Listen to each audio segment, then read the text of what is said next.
Stigma against women drug users. In an attempt to understand the stigmatization that often surrounds women drug users, one study has tried to identify what might be at the root of their behavior. These women were predominantly working class or poor white women, living in neighborhoods on the edges of suburban middle-class society. The study also identifies different stages of drug use, which it argues could be related to the way they perceive normality. It suggests that women who use drugs are often trying to become more normal in order to avoid stigma. Stigmatization of women drug users. This study focuses on the social and psychological impact of stigma on women who use drugs. It examines the causes, influences, and recovery process of stigmatized social identity. The study highlights the importance of social networks in recovery. It highlights the fact that women need a social bond to feel normal, and changing who they are will not help them integrate into new social networks. Thus, treatment services should address this issue. Stigma against women drug users is detrimental to the success of recovery. The medical community does not treat women drug users as equally as men, and therefore there is a lack of gender-specific treatment. Many women also do not receive adequate treatment due to social stigma and lack of access to treatment facilities and services. Other barriers include lack of transportation, being homeless, and obtaining identification.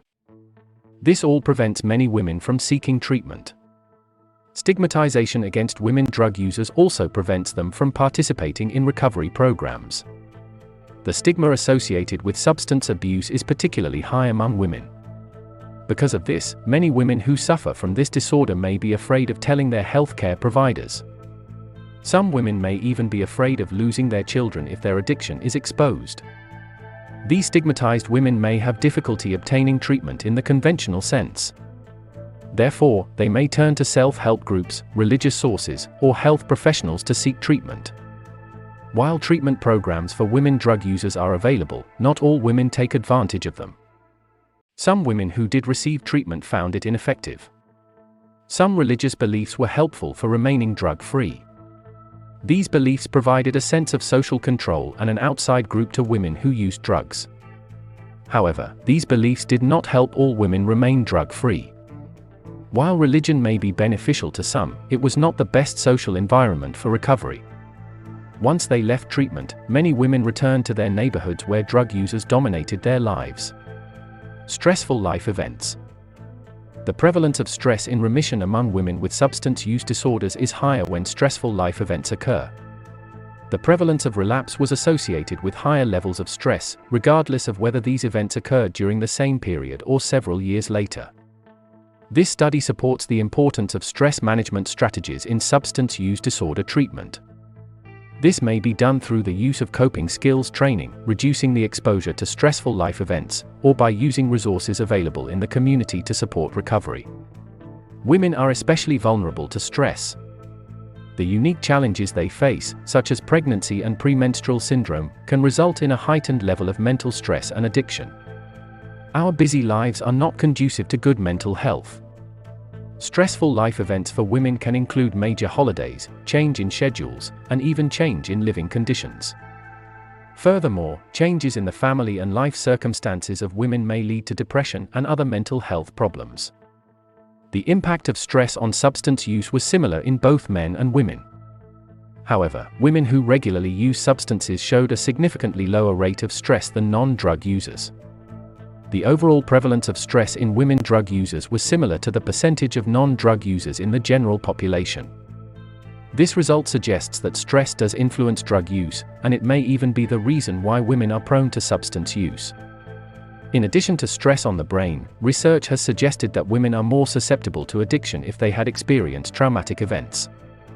Experiencing traumatic events as children or adolescents are also significant risk factors. These events are highly stressful and often unpredictable, increasing the likelihood of relapse. For women, a significant change in life, such as a divorce, a loss, or a loss of a child, may trigger an addiction. Hormones. During a woman's monthly cycle, she produces an abundance of hormones that influence her body's behavior, including the way it responds to stress and cravings for drugs. Because these hormones influence the brain, they may affect the risk of relapse in women. Because women's hormone levels are constantly fluctuating, the influence of these hormones may be greater than you might think.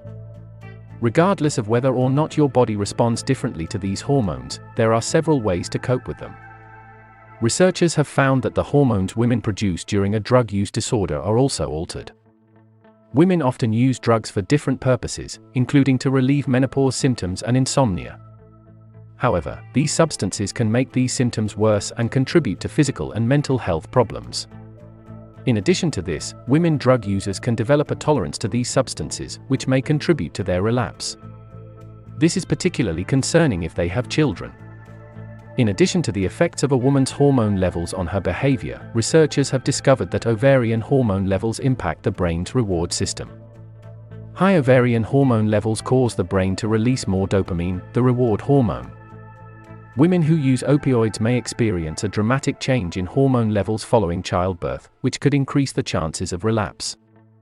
In addition to this, postpartum hormones affect mood, opioid cravings, and methadone success. Preclinical studies have focused on women's menstrual cycles. Because they have similar reproductive cycles to those of women, hormone levels can be measured every day in monkeys.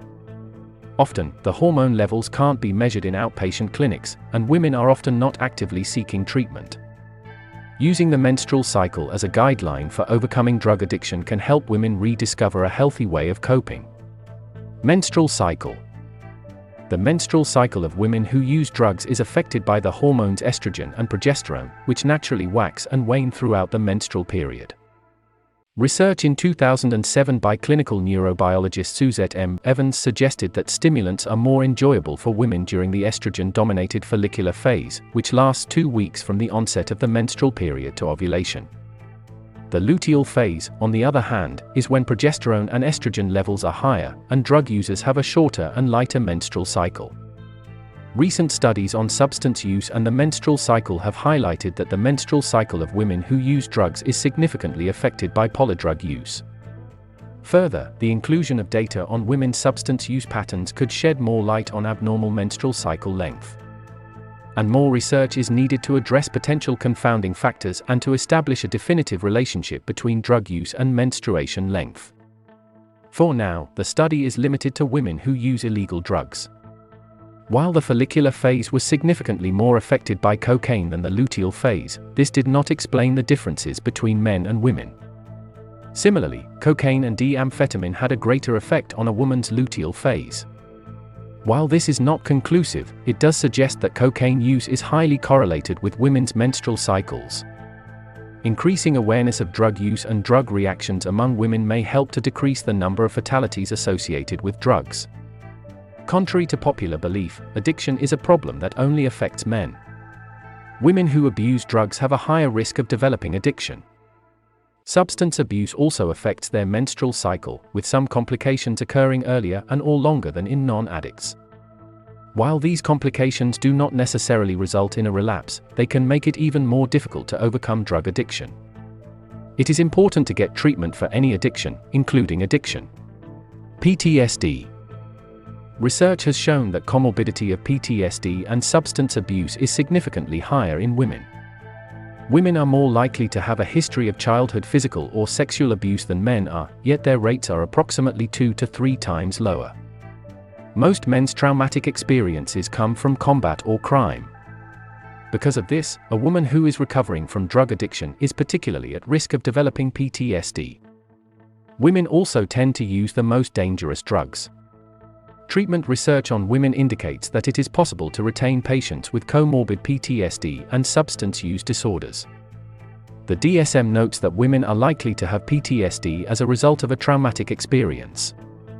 The treatment of trauma involves teaching coping skills.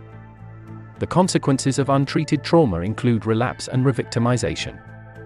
Therefore, services must be careful not to unintentionally trigger trauma and bring up memories of the traumatic event.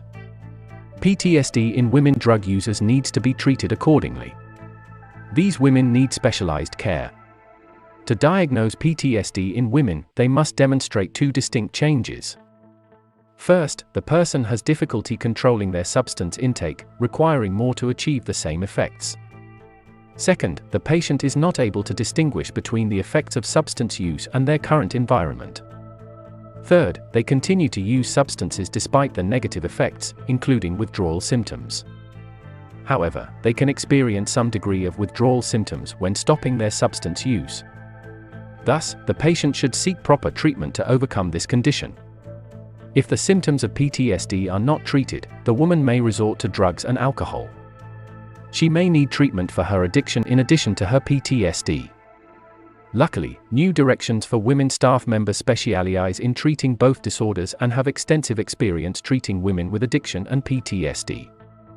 They will help her find the right treatment plan for her unique case. If you or a loved one is experiencing these symptoms, it is time to seek professional help.